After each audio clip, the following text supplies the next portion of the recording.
Hello, and a very warm welcome to you all. Thank you so much for joining us for an evening with six inspiring, successful, warm and funny, endlessly capable, infinitely knowledgeable, and unceasingly entertaining women. And me. I'm Kirsten Gove, and before we really get going this evening, I've got some necessary housekeeping pointers for you, as I'm sure you would expect.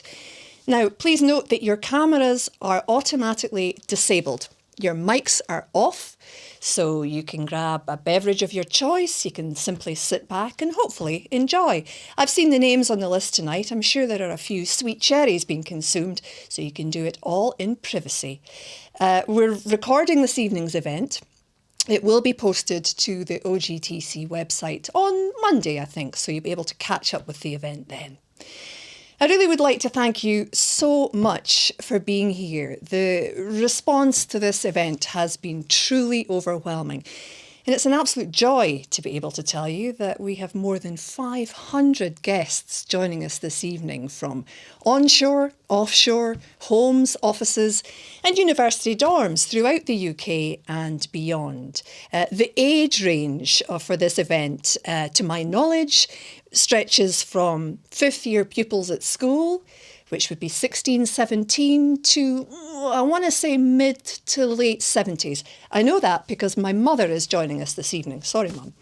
Now, while I think we're all becoming a little bit fatigued, aren't we, with online events, it's actually worked in our favour this evening because we've been able to let so many people from all walks of life join us.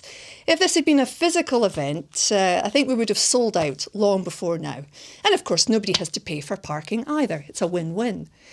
I do wonder if the popularity of this event has come down to the lady whose brainchild it was to host this somewhat unique evening. To whom am I referring? Well, of course, I'm talking about a woman, a force of nature, who actually requires no introduction. A much respected industry professional and an absolute legend in her own golf swing. It's Ms. Colette Cohen, OBE, the acclaimed Chief Executive of the OGTC, who I'd like to ask us now to give us a wee bit of background about why she wanted to bring us all together tonight. Colette. Thanks, Kirsten. Quite an intro. Really appreciate it. So I'm only going to spend a little bit of time because I really want us to get to the Q&A because I think that's what everybody wants to get to. But tonight, believe it or not, started with a WhatsApp group. So we, as a group of ladies, all have a WhatsApp group together. And you might think, well, that's quite unusual. But we have it because some of the things we're going to talk about tonight is about how difficult it can be leading companies, being on your own in a new town, being on your own in a new country, and how you really need a network and friends and support. And we realized that quite early in our careers, as we are really early in our executive careers. And so I have been an advocate of reaching out and creating these kind of groups where I go. And this group has been evolving ever since I arrived in Aberdeen. And it's just fabulously supportive. We go and have dinners together in each other's houses, we drink. And during these events, we come up with ideas like this and other things where we think we can help support and drive, particularly diversity and inclusion in our industry. And so that's what tonight's about. It's about how can we maybe share some of our experiences. If anything could do or could just help one of you listening tonight, we will be grateful. So we're excited to be here. And actually, it's only good because you've taken the time to be here with us. So thank you very much. I'm super excited to share this evening with these fabulous ladies. Thanks. Thank you, my lady. So let me introduce our leaders taking part this evening. Joining Colette are a truly impressive group of industry professionals who just happen to be women. I'm not going to waste too much of our precious time together detailing these ladies' extensive career biographies. You can read them online, and I'm quite certain that many of you will be very aware of what each of them has achieved and the responsibilities they uphold. So let's begin with Maria Bonikowska, a chemical engineer to trade. Maria is the General Manager of Air Liquide Maritime Energy, and she's held senior management and leadership roles in Paris, Houston, and now glamorous Aberdeen. We have Mickey Corcoran. She's the Managing Director at Schlumberger Europe. Mickey began her career as a wireline field engineer in the Norwegian North Sea, and she's worked away across the globe, holding management positions in Norway, Africa, Asia, the US, and of course, Europe. We have Deirdre Meehy, OBE, joining us this evening. Deirdre is the Chief Executive of OG UK, which we all know is the leading representative body for the UK offshore oil and gas industry. Deirdre holds an LLB degree in Scots law. And through the years, she's built an enviable reputation as a senior business leader, and she holds non-executive and advisory roles in a plethora of organisations and governmental bodies. She's also just an absolutely top girl, a friend and role model to many. Not a role model, a role model. Sian Lloyd-Rees is here tonight. Sian is Aker Solutions Head of UK and Senior Vice President of Europe and Africa. With experience as a senior leader in both energy and IT industries gathered for more than 25 years, Sian has been at the forefront of developing new and profitable business opportunities, set against the backdrop of evolving digital strategies and IT entrepreneurship. We have Alexandra Thomas. Hello, Alexandra. Alexandra is the Managing Director of Neptune Energy UK and has an academic pedigree that, well, just blows my mind. Alex has a PhD in Applied Fluids Dynamics and a first-class Master of Physics with honours. She's held a number of senior leadership roles in the UK, the Netherlands, Norway and Ghana. And throughout the years, Alex has always promoted diversity and inclusiveness in the workplace and is a truly great champion of getting more women into engineering and technical roles. Now, let's not forget those OBEs in the house, ladies and gentlemen. If you weren't already aware, both Deirdre and Colette were awarded these high honours for their services to the oil and gas industry. And allow me to quote Colette here, who at the time her award was announced, she said, "I think it's nice to see a technical woman not only make it to the position of Chief Executive, but to be recognised externally and outside of the industry. It's really positive and creates a good model for young girls and others already in the industry who can say, if she can do it, so can I." So we really have been flooded with questions for the ladies this evening, which you sent in advance. Our panel are obviously very popular. I've gathered them into similar topics and hope to get through as many of them as we can. I'd also encourage questions during the evening. So please look at the Q&A chat box on your screen. If you think of a question for the speakers at any point, just type it in there. So let's begin, and let's really start at the beginning. Let's look, ladies, and think back to the early days of your career. Allow me to start with Maria, because I know we've spoken about this before. But when you began your career path, did you at all think that you would have achieved and reached the level which you have reached today? So let me start with the anecdote. When I finished my study chemical engineering, my dad wanted me to continue his PhD. And then my mom came with the pragmatic approach saying, you need to have a serious job. And I think that you should apply to Air Liquide. I said, why not? Maybe they will fire me after 3 months. And 21 years later, I'm still there. And I absolutely enjoy what I'm doing. And I think at the early stage of the career, I really didn't know where it will go. I was just trying. And by accident, I just found the fit at the beginning. But I think you really need to have also right people around you who will see things in you and then will see this something and will help you to go, of course, further and further. And I think, of course, you need to be very good what you are doing. You need to communicate what you want to do about your ambitions. But you cannot wait for the opportunities. And I was always grabbing the opportunities at the very beginning. When I joined Air Liquide in Poland, we're a very small company. So I was joining one project after another. I learned really a lot. And I think it's like I'm a big fan of climbing the mountains. And I think it's really when you see the top, you want to get there. And there are different ways to get there. Sometimes you need to go back to the base camp, but it's very important always to return and grab another opportunity and another opportunity. And it will get you to the point.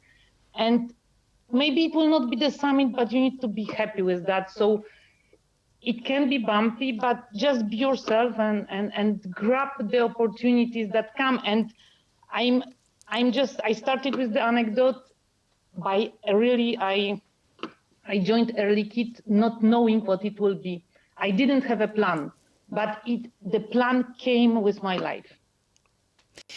I think talking of a plan, Mickey, you did have a plan, didn't you? You knew how to get going, and the importance of networking was particularly important to you, wasn't it? Thank you, Maria. So perhaps not so early, because I think in Schlumberger we have quite a scheduled career for the first 3 years, especially in the field. But I think once I got out, or once I started to think about what I wanted to do and I got out, I realized that, I think, and it didn't dawn on me in the beginning, but when I look back now, I understand probably why I did that is, you have to understand that you are, competing against many others. And I think there are many biases in any organization. And also the fact that it's not just doing a good job or knowing where you want to go that's going to get you there. I think you have to know those people who are going to want to put you in those roles, right? And give you the chance to take those opportunities. I had some advice from a colleague once, a senior colleague, who told me, look, if you want to go and take that job, just call the VP and ask him. And in Schlumberger, that's a big no-no. We don't do that, right? We absolutely don't do that. You go where they say you go. And so I did. I called the VP and I said, look, I want that job, and I want that job in Malaysia. And he was a little bit taken aback, but I got that job. I don't think I got that job because I called him. But I also did get a little bit of feedback on that too afterwards, right? But it worked. But look, I think stakeholder management is a massive part of it, right? Knowing and understanding who is going to give you those opportunities is really important. And I say that to all of the senior leaders who work for me today. Stakeholder management is a big part of getting you where you want to go. Yeah. And Alex, do you think, is it possible to roadmap your career in the early days? So I had a very clear idea of where I wanted to go. I didn't know I was going to get there or when, but I had a very clear view of what I needed to tick off to get there. And so I did create, perhaps it's only with hindsight I realized how tangible that roadmap was, but I certainly knew that I wanted to be a country manager. I wanted to ultimately be a general manager, so rather than a technical specialist or a technical manager. That's in spite of my academic background. And so really I set out steps that I thought I would need to tick off in order to demonstrate that I had the skills and the nous to get there. And so that's what I did. And I started in my early career. I was very fortunate to do quite a lot of traveling. And so I went to lots of different countries and saw lots of different local setups. And through that, I knew that I really wanted to be a country manager. And so I set my sights on that. And lo and behold, that's one of the first management positions I actually had, was being country manager for the Netherlands and being MD for Tullow over there. Now, that was an extraordinary, I would probably say, stroke of luck, but a fantastic experience. And even at that point, I was the only female senior, effectively managing director in the Netherlands at the time. And so that was a bit like jumping in with 2 feet at the deep end, but it also set me then on the course for subsequently getting the role that I've got today. Yeah, sure. And I suppose, putting yourself out of your comfort zone is essential, not just in the early stages of your career. It's a feeling that many of us are probably familiar with throughout our careers. But Colette, if you were talking to a young girl that's joining us tonight who's in 5th year at school and is starting to weigh up career options, what would you say about being prepared at a young age to put yourself out of your comfort zone and to get really quite familiar with that feeling throughout your life? There is a theory that says that you only really learn when you're outside your comfort zone, in what we call the discomfort zone. Mm-hmm. So to that young girl, I'd say you got to embrace the discomfort zone. I know it's tough, and I know it's really nice to be doing stuff you know, but you're seldom learning new stuff when you're doing the things that you're comfortable with and the stuff that you know. So advancement, and both personal and technical and career professional development, comes through pushing yourself into that discomfort zone. And I would say for every one of the ladies here, whenever we've taken on a new job, there's huge elements of it that are new. You know, you might move into a technical role and you think, yeah, I got that bit. Mm-hmm. But the minute you start running a team, then you're not running the technical anymore. So you have all the business, you've got the strategy, you've got things that when you were good technically really don't apply anymore. And it's all about learning that and working out and finding this active network who can mentor you and help you, and you can go to with stupid questions. And you have to get really, really good and brave on the stupid questions, especially in the early days, because people are amazing how much they will help you. So it's things like that. So I would say embrace the discomfort zone. I know particularly in the early few weeks of it, it's so mind-bogglingly scary, but just stick with it, dig in, move on, and it will make the difference. And that's how you progress. And it's also exciting because you learn new stuff and you meet new people, and it's fabulous. So and sometimes terrifying. Good terrifying. Always terrifying. Always terrifying. And it still happens. I mean, each time my own team will talk about, we're about to look at a new strategy right now. And some elements of it I have never done before. And I actually said to them, I don't know how to do this. And they went, yep, we're going to have to learn. Mm-hmm. So every job, if you continue to improve and continue to grow, will include periods of discomfort and terror. Yeah. But it's all good, everybody. It's all good.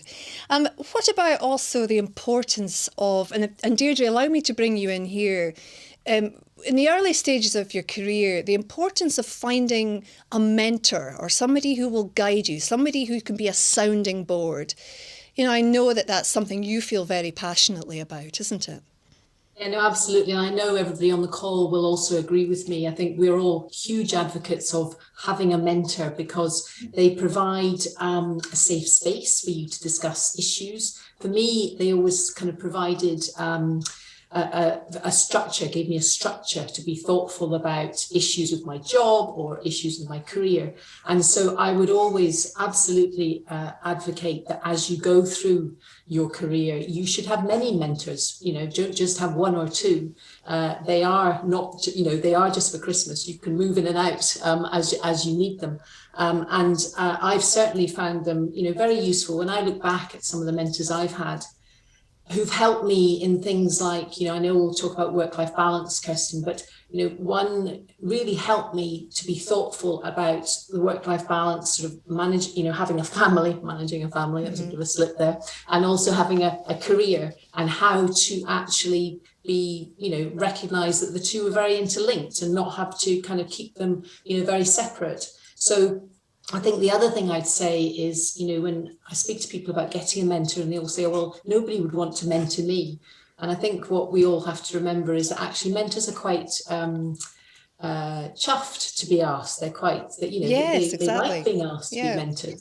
And the other thing, and I always remember speaking to one of my mentors who was a very senior leader manager, and I was feeling very reticent about going to speak with him.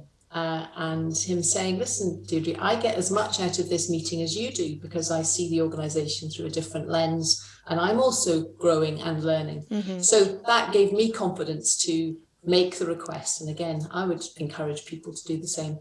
Well, I'm interested in your advice there, because we have people joining us tonight who are not just oil and gas industry and are at such, different points of their career. I know that one of our guests joining us tonight is a shop owner. We have small business owners. We have people who are out of work, who are looking for employment. How should they go about finding a mentor when they've maybe not even thought about it before, but something that could be tremendously beneficial to them?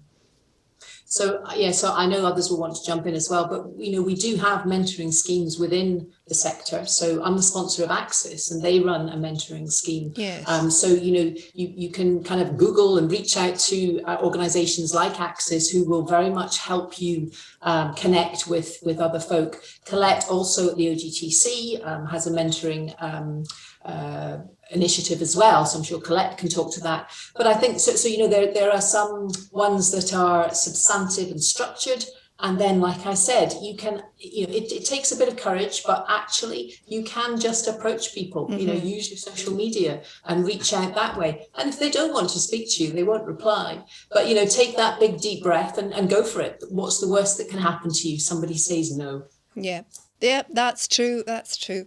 Not being worried about being put off. Just try again. I think I'm right in saying that everybody who attends this event will get an email with a variety of links to resources. And I think there is information on there about mentorship. So there'll be further reading for everybody who joins that call. And if there's not, and I've made an error, oops, we'll make sure that's included. Deirdre, you mentioned work-life balance. Where do we begin? Sian, do you want to jump into this one with the work-life balance? Because, we all have different commitments. Some of us have children, some of us have animals, some of us get moved across the globe 20 times in a lifetime. This work-life balance, will we ever get it right? And Kirsten, thank you. I'm not sure whether I'll ever get it right. And also, I think people's definition of work-life balance is a bit different. But maybe if I share actually one of my examples in terms of why I changed career. So I started off in the oil and gas industry, and it was at the time when the industry was growing rapidly. So loads of opportunities. And long story short, I ended up being offered Angola, which was great, but I had 3 kids under the age of 7 at home at that particular point, and family wasn't included at that particular point in Angola. So again, here what I did was I actually looked and made a complete career change. And that's when I moved to working for Oracle, which is one of the largest IT companies in the world. And the reason being, they were very results focused. So for them, it was achieve the results, however you achieve results, it's fine. And at the time, the oil and gas industry had a bit of presenteeism attached to it, and long hours. So actually, and what I think I learned most, which surprised me, was they approached me for this particular role. And I would never have thought I could transition from oil and gas into IT. But at the time, I ran global accounts for Halliburton. And Oracle were looking to manage or set up a global accounts group across their major customers. So the skill set I had was transferable. So I think that's probably one of the best learnings. It was great. It was at the period when I needed to spend more time, more of my energy balancing at that particular point, the home life piece. And, and it worked. And it'd be super to say that I'd written that on a piece of paper and I followed that path rigidly. I didn't. It was opportunistic that they came to me. But there is one point, actually, I think is worth making when I was thinking back about it. Why did they approach me? It was because I had to present quite a lot for the mentor that I had in my previous organization.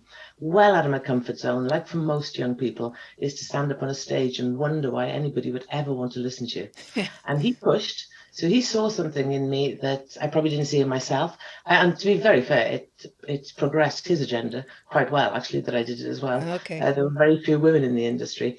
But that put me into the spotlight, which took me out of my comfort zone. Mm-hmm. And basically, Oracle approached me. So I think we all have to work out our own way of getting the right work-life balance. I don't think there's a formula. And I think what works for one, won't work for others, as you go forward. Yeah. That is a great story, Sian. And I suppose without wanting to sound too philosophical about it, it was all meant to be with your career. You'd like to think so, wouldn't you? But my ungrateful children who are now in their 20s, I have to send them a WhatsApp of the cat or the dog every day just to get one of them to respond to me so that I know they're alive. So that's how much of a balance I think I've got right. I know where you're coming from. Do you think, ladies, do you think we're too hard on ourselves trying to achieve the perfect work-life balance? I suppose with the pandemic, one of the things is that a lot of us have had the chance to reevaluate our lives and where we spend our time and what we were doing before the pandemic and where we are now. Do you think, Maria, we're maybe just a little bit too hard on ourselves to achieve that? I think we are always trying to do our best. We want to be the best. We want to be the best at work. We want to be best partner at home, best mom at home, and you cannot be. So the question is, what are your trade-offs? I have the incredible luck in my life. I have a wonderful partner who it's been over 20 years. We are still together, still moving on around the world. He's solid as a rock, and he understands me. And even no matter what is the hurricane in my office life, in my professional life, I come home and I really can, and I know that he knows what I'm enjoying. He understands me. So it's not. We are hard for ourselves, but we also need to have this point that will drag us to the reality, but will also help us to be strong. Yes. Because you cannot be the best in everything. You cannot be the best in everything. So you need somebody to help you. You cannot be alone in it. Yes. I think it's an old-fashioned image, isn't it, of successful, powerful women being alone and making a number of sacrifices to get there. But it's just not the case, is it, ladies? Alex, you're shaking your head. Well, I don't think so. I don't think it's I don't think there's such thing as not being able to have it all.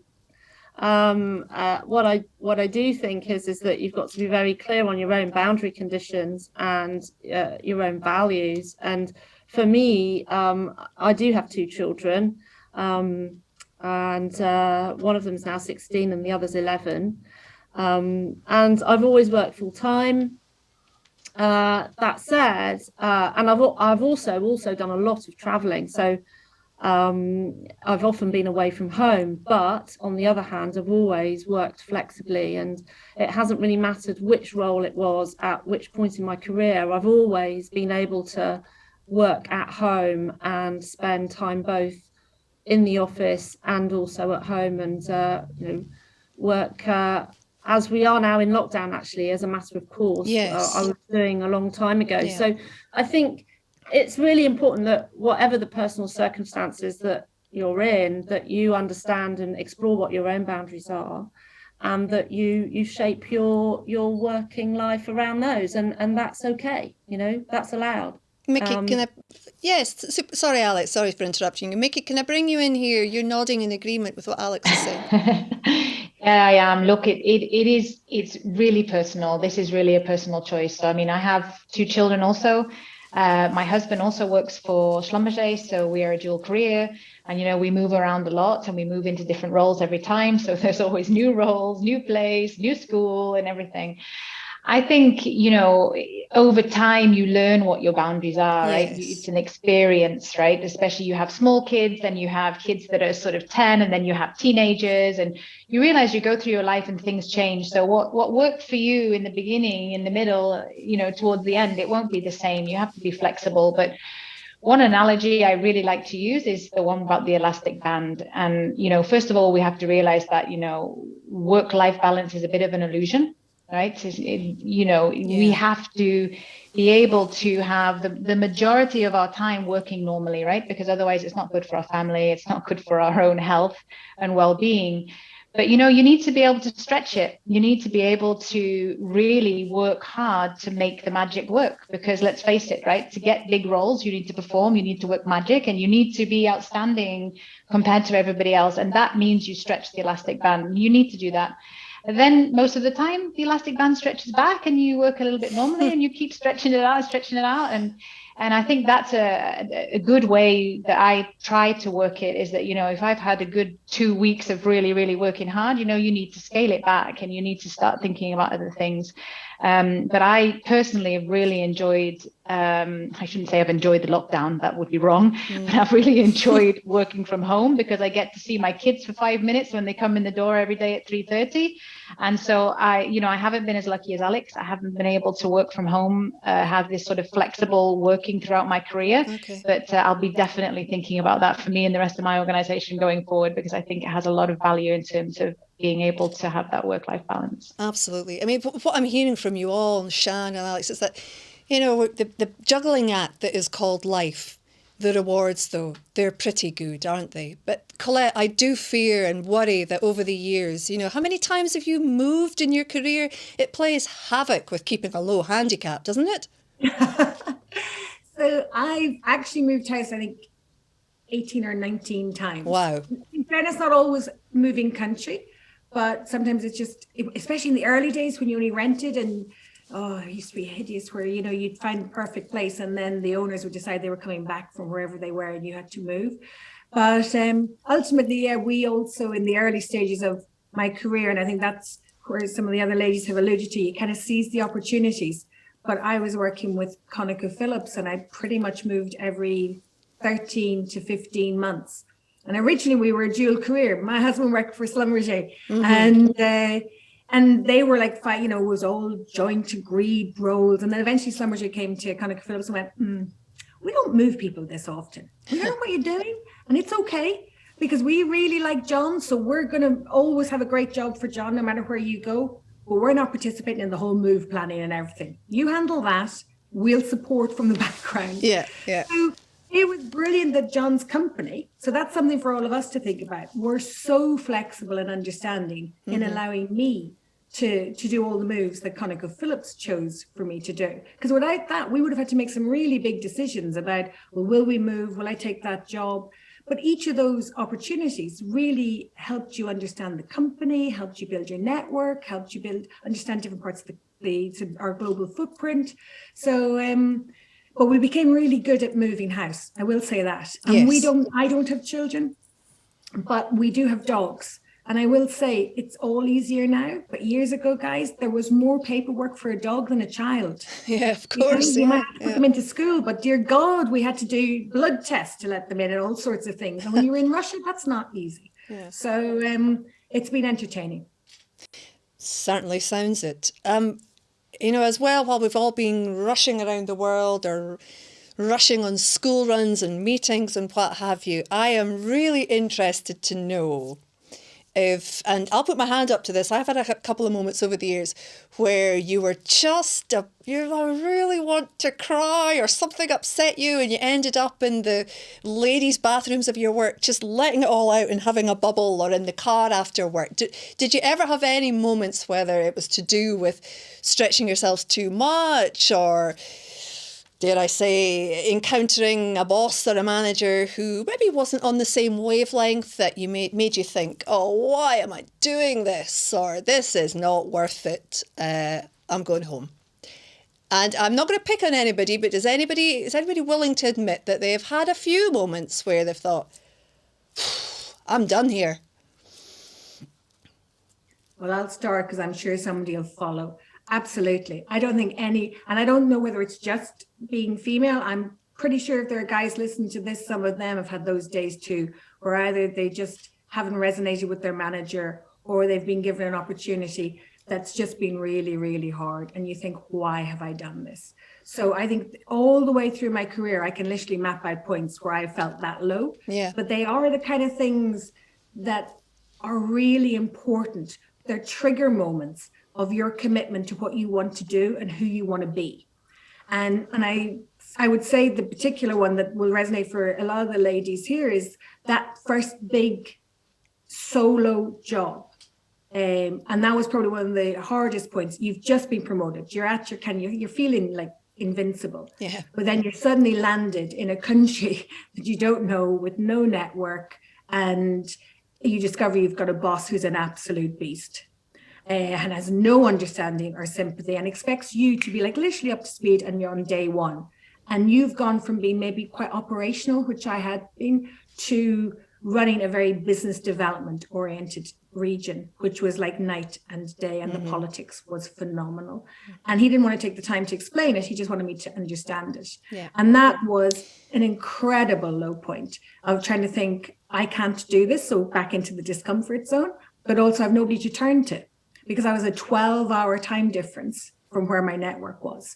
So without going back to Maria's commentary, without that support of my husband and my family to kind of believe in you, and then being brave enough, as Deirdre said, to reach out to some of the other people who were there who knew things better than I did, trying to find a trusted advisor.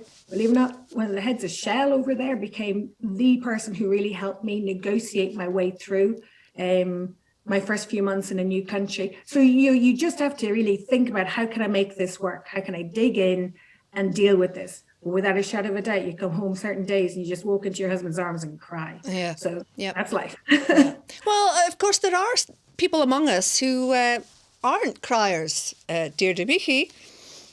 Is that so? It's a lesson for everybody on the call to, when you think you're having a conversation and people aren't listening to you. So yeah, I think we've all had these moments. Of course we have. Yes. And all of us have had low moments. And so I think I'm more likely to get frustrated and angry than cry. But I have seen how my anger and frustration gets translated into that I'm being emotional. And I also have associated that because I'm female, and, sorry, why can't I be angry and frustrated? Yes. I've been dismissed as being emotional, and that over the years makes me angry. Oh, and it's so frustrated. annoying. It Yes. makes me cry. But I think when you get to that, and you look back at the challenges where, as Colette says, you do grow. I think at that point, yes, you have your network or your mentor or your partner, your family that you can reference to get support. And I think also that the sense of purpose. And I think Colette was speaking to that. I think when you go into a role or you're in a role and you're facing difficult situations, I think if you can remind yourself of your purpose and be clear about it and confident about it, that helps you get through these things, and that helps you keep the perspective, keep the heat, as my mother would say to me. Right. And stepping back from things when you're right in the middle of it, taking your step back, and you do that with a mentor, or you do that with a network, or you do go to the bathroom, whatever. But you have those coping strategies, and you come back stronger without a doubt, because the lessons you learn the hard way are the lessons that you will be reminded of as you come towards them the next time round. So yeah. Oh, Deirdre, that is such good advice. The really, really wise words. And it kind of brings me on to a topic which I really want to get everybody's views on. That perhaps one of the reasons that you find yourself having a low moment, or a little cry, or a moment of self-doubt, may be as a result of some obvious, rather blatant gender bias in the workplace. Now, I know this is something which we all have views about, and most likely you have experiences about as well. So if I can, allow me to go round the doors here and get your own reflections of where this industry is, because somebody who wrote into us tonight referred to the oil and gas industry as a completely male-dominated environment. Because that has always been the perception, hasn't it? Sian, are we moving forward? Are we getting there to a better place? I think, well, and a couple of points here. Actually, having worked in the IT industry for 10 years, that is also a male-dominated industry. So oil and gas certainly isn't unique in being male-dominated. And I think, are we getting there? Well, yes, we are. And the more female leadership that you get the culture of a company changing. Because it's not, if I go back right to my early career, I remember as a project manager, subsea engineering job, I was removed because the operator didn't want a woman. No Really? offense, but that wasn't what he wanted. And to be fair, our company stood up for me and said, no, we insist. And I said, look, let's just move to another project. It wasn't worth making the argument with that particular individual. It wasn't going to be a stand. It was just going to be actually a waste of energy. And that's the piece you need Pick to be your careful, battles. where we pick our battles from. But I think as you see more and more women coming up through the middle management into senior management, you start to focus on what's important. And the important piece isn't necessarily just the balance of how many male, female you've got. It's about, have you created the right culture, the right working environment that can enable people, male and female, by the way, to be successful and to balance what they need. So absolutely, I am seeing a change. We're changing that deep-seated culture in terms of the way in which we work. And again, coming from IT, flexible working was a great, a very normal thing 15 years ago. Sometimes in oil and gas, I wonder whether we think we've invented it in the last year. So I think we've still got a way to go on some of these things. Yeah, of course. And of course, so much of what's tied up with, what we know now as diversity and inclusion, so much of it is to do with respect. Basic respect for genders and for roles and talents. Mickey, can I get your thoughts of your experiences through the years of gender bias, diversity, inclusion in your career? Yeah. No, I think bias is something that's very invisible, right? And I think that I said earlier, right, that I've been understanding that bias is very much part of the oil and gas industry in terms of we know that it's present. The one thing I think that building on what Sian said, I think, yes, it can be fixed by having more women in the organization, but I also think it's to be able to create the environment that's needed. The male population actually need to understand what's needed from the women in the organization, and the environment needs to be different. And I think that's the part of the challenge we have. In our organization, we've seen over the years, we recruit more and more women, and, we develop them through the organization, but yet we don't seem to be able to improve at the upper levels of the organization, getting the women to really develop their careers and go into larger roles.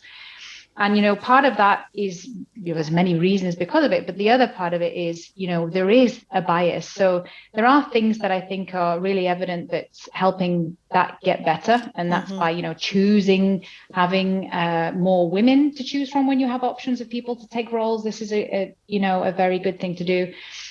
We actually started an initiative called Men for Change. Okay. We just rolled it out actually last year. And it is quite interesting. It's about men getting into an organization. We always get women into an organization, right? We have something called Connect Women in our company, right? We try to get women together. But really, the women make up less than 20% of your population. You need to get the 80% of the men on board too. So we're building this network of men to be able to say, look, we need to create these different environments for women. We need to understand that they may not come for opportunities. We need to pull them into opportunities because they do want them. They just may not have the confidence to step into them. So I do think it's changing, but I think we still have a long way to go. But I think there's a lot of positive actions going on out there that are making it better for sure. Thank you, Mickey. There's a really interesting question come in from our audience this evening, which I really want to put to you. And it's to do with negative female stereotypes. The question is, have you ever come across the negative female stereotypes, such as you're too quiet or you're too aggressive, you've been giving all the admin work, challenging male colleagues, they're given opportunities and seen as the leader. What about the female stereotypes that you often see? Colette, you're smiling there. Have you had a story to tell us? Well, I remember, and I was quite senior at this point, and my CEO explaining to me that while my point was well made in a particular meeting, he was a mentor as well. So great guy. I'm not complaining about him. He said, but you have to understand, you're the only woman in the room. And he said, when we hear you say that to us, we just think, oh, she's just nagging. He said, I feel like I don't come to the office to be nagged. I've got that at home. And I looked at him and went, seriously, this is thing. And so there is like that, it's a different form of stereotype, but it kind of is. They couldn't separate that. And I said, but was it correct? I mean, was it what I said? Is it fair? He went, yeah, it's fair. But just would have been better when the guy said it. Now, there's two things in that. There's the part that Mickey's referring to, that it's not just that we need to get the guys to create an environment for the women, but the guys have to listen in a different way. They have to accept that you're here in a different role. And unfortunately, we also have to change slightly. And I know, you turn around and say, well, why should we have to change for, everybody comes and is accepted the way they are nowadays for all inclusive. But the world isn't like that. The world, there is always a need to have what we call the different tools in our toolbox. And I had to learn a different way of presenting my commentary in a form that they could hear. Because what I was learning was they didn't hear what I said. They shut down when I started speaking. Mm-hmm. So it was building alliances, and that's a little bit what Mickey's talking to some of the guys in advance. So I had a soft landing in the room on certain key topics or ideas, but also learning to phrase it in a different way. And I use some of those guys as mentors okay, well, if I say it like this, no. If I say it like this, okay, yeah, no, that one works. So you kind of have to also build some new skills. And I truly, in a perfect world, we wouldn't have to do that. But actually, in a very male-oriented world where the balance in the room isn't in your favor, then you do have to find alternative ways of working. To younger members who are listening tonight, who are maybe at the beginning of their career, considering careers in the engineering and oil and gas, if I can come to you, Deirdre, because obviously we had the launch last week of the OGUK D&I report. Can you tell us, I know we don't have enough time tonight, but can you give us a kind of a brief overview of that report and the evidence of the work that's been done in the industry to correct that imbalance? Yeah, sure. So, and again, building on a lot of what's been said already, I mean, this industry does have a bit of a bad press. It has had a bit bad reputation. But I think, as others have alluded to, it has got a lot better over the years, and a lot better than when any of us joined. And I think it's moved on a lot.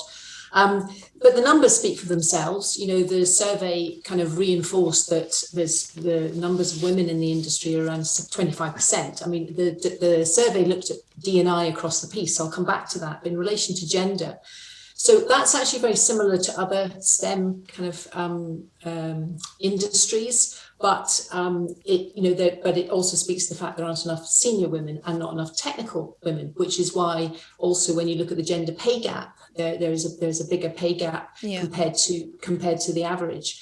And I think there are still a number of issues. When that report came out, people talked about the conscious bias and the unconscious bias. And, we do still get bad press for catcalling and things. And you just think, good grief, this is 2021. Are we really still having to deal with some of that today? Yeah. And yes, we are. So it needs to be called out. And I think it is. But I think it was Mickey that was alluding to it. I think the unconscious bias is something that is very prevalent, I think, still in this industry, and something that we do need to have to actively work on and actively challenge. And I think we've got to be really thoughtful about how do we change, unconscious bias to conscious unbias. That should be our challenge going forward. But recognizing a lot of noise around the sector in relation to this, we thought, right, we formed a D&I task group, and part of, its key milestone was to do this survey so that we could actually understand what's noise and what's the data, because once you get data in this industry, people pay attention because it's a nice technical industry. So you target them with the stuff that will get a reaction. So the survey basically showed, and it was we got an extraordinary response to it. Really, a lot of people responded to it. And we set up a baseline from which we can now go forward, and it established an index. And so what did it show? It shows that there is a gap. And if we want to get to parity in gender, we need another 35,000 people, women. So, we're probably not going to get there in any time soon. But the baseline was interesting, because the baseline was around 7.1 out of 10. And men and women were actually 7.1. But the insights on that were different things. So women want better flexible working. They want diversity and inclusion is more important to them, whereas men were looking to be recognised at work. Yes. So, the positive reactions that men and women, although their numbers were the same, they were for different reasons. Mm-hmm. And the other thing, though, the survey did, as I said, look across D&I generally. And again, it was very interesting that even though we got this very positive 7.1 level, that when you looked at different groups within it, like LGBTQ plus or ethnic minorities, you found that actually there were issues within each of those areas that need to be dealt with. And so that's what we're going to do. Now that we've got the data, now that we've got a bit of insight, we can see where we can make interventions at the same time as recognising there is some really good stuff going on. Yes. And I think that's what that 7.1 speaks to. So going the right way, need to go further, need to go faster. But overall, lots to do, but we've come a long way from where we were. Indeed. Thank you, Deirdre. And a really good question again coming into us. And I'd like, Alex, if you would take this one, please, because I know that you're such an advocate of getting more women into technical roles and into the industry. But this is a question which asks, how do we make sure that women in non-technical roles are included in the conversation and elevated as well? Seems to be sometimes an unconscious bias from women in technical roles against women in non-technical in the industry. Now that's a very interesting point, isn't it? Yeah, absolutely. I'm actually surprised to hear that to a large degree, because certainly the way the technical ladder works compared to the non-technical ladder is that the technical ladder tends to be a lot slower to climb than the non-technical ladder. Mm-hmm. But that notwithstanding, I think that in general terms, irrespective of what the discipline and background of the individual happens to be, if I may, I'd like to make a couple of comments coming back on what Colette said, because I think one element that's really important here is that actually seeking feedback, getting real-time feedback is super helpful in being able to shape and become more self-aware and maybe tailor one's presence and how we come across in a meeting in a particular setting that can then help shape how our development, if you like, goes. And often that's something that's often forgotten because it's quite scary to get feedback and to actually listen to what other people might be thinking and seeing. Yes, when we do speak. Yes. And so that's an area I think that will, regardless of discipline, in fact, is helpful. The other thing I would say is that irrespective of discipline, there's an element here about when we talk about diversity, it's also about diversity of thought and cognitive diversity, if you like, and making sure that, to Deirdre's point, when 35,000 women, that's going to be tough to manage that in the near term. However, cognitive diversity is much more within our grasp, regardless of gender, regardless of discipline. It's within all leaders' gifts actually to ensure that we're driving that diversity of thought through our teams and through how we manage our people. So that's perhaps something to seed some ideas with some people. No. Kirsten, can I jump in? Because I recognise that, with my non-technical background, I do recognise that coming into a sector like that, it's kind of, well, what are you not a geophysicist, or you're not I don't know, whatever. I'm going, no, I'm not. And people couldn't pigeonhole you, and then couldn't work out who you were or where you came from, which makes them a bit more, you're not immediately understood. Yes. And so I recognize that, and I think, what do you do about it? You build trust, you build networks, and you establish your credibility. But I think recognizing that it's almost like it's like a professional snobbery. Yeah, to be frank. Yes, I suppose. And it exists in this industry. and I can say that I have witnessed it and experienced it. Can I add to that a bit as well? If Go on, Sean. Because one of the things I think the term is diversity and inclusion. We drop the inclusion and we focus on the diversity. Mm-hmm. Inclusion is about welcoming different people, different ideas, and bringing them together. So particularly in our company, we've put a big focus. There's a big focus on getting more STEM students in, getting more women in, but it's about how can everyone thrive? And this is where I think this unconscious bias, which Deirdre is talking about to a certain extent, you can actually affect change there by changing some of the processes that exist in the organization. It's still slow. It's still going to take time for doing it. So we put more emphasis now on the inclusion element, particularly as we move through the energy transition. We're bringing a lot more data scientists, lots of different capabilities into the organization. Yeah. And I do think it's important that we watch both sides of this equation as we move forward. Okay, thank you for that point. I'm aware that our time together is drawing to a close, and as I knew would happen, we've got so much else that we could be talking about. Perhaps we'll do a part 2 sometime, Colette, if you fancy hosting again. A point that I'd like to touch on before we say farewell to our audience this evening is the matter of authenticity. You know, you are leading women. You have achieved so much in your careers, in your personal lives.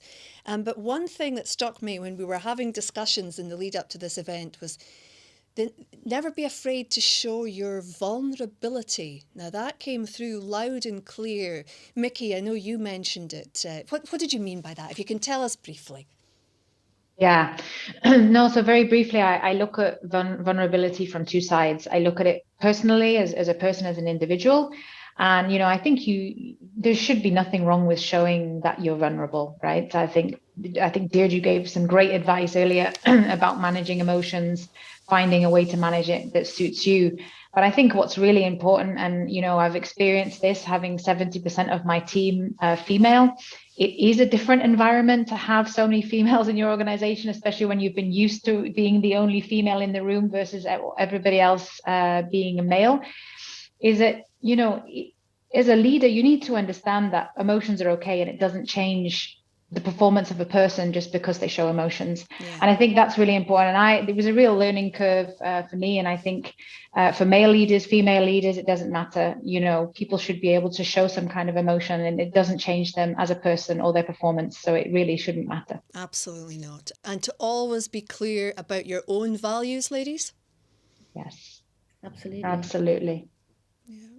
Well, I am absolutely thrilled to have had this discussion with you. I knew it was going to be entertaining, and I know that there are so many stories there which are untapped, but we'll have to leave it at that this evening and say a farewell to our audience. It's been a lovely evening, and I'd like to offer all our thanks on behalf of us all to the 6 of these wonderful leaders for taking part in our conversation tonight, and also to powerful women who have supported this event. So you may ask, what happens now? Well, you will all receive a wee email from the OGTC events team, which will include just what I was talking about earlier on in the evening. It's going to include all sorts of useful links to resources and information to support the conversations that we've had this evening. This is just a starter. Thanks to each and every one of you for joining us, for sending in your questions, for taking an interest, for exploring your career paths, and just being open to learning the lessons from others. To you and all your families, on behalf of us all, please stay safe. Good night.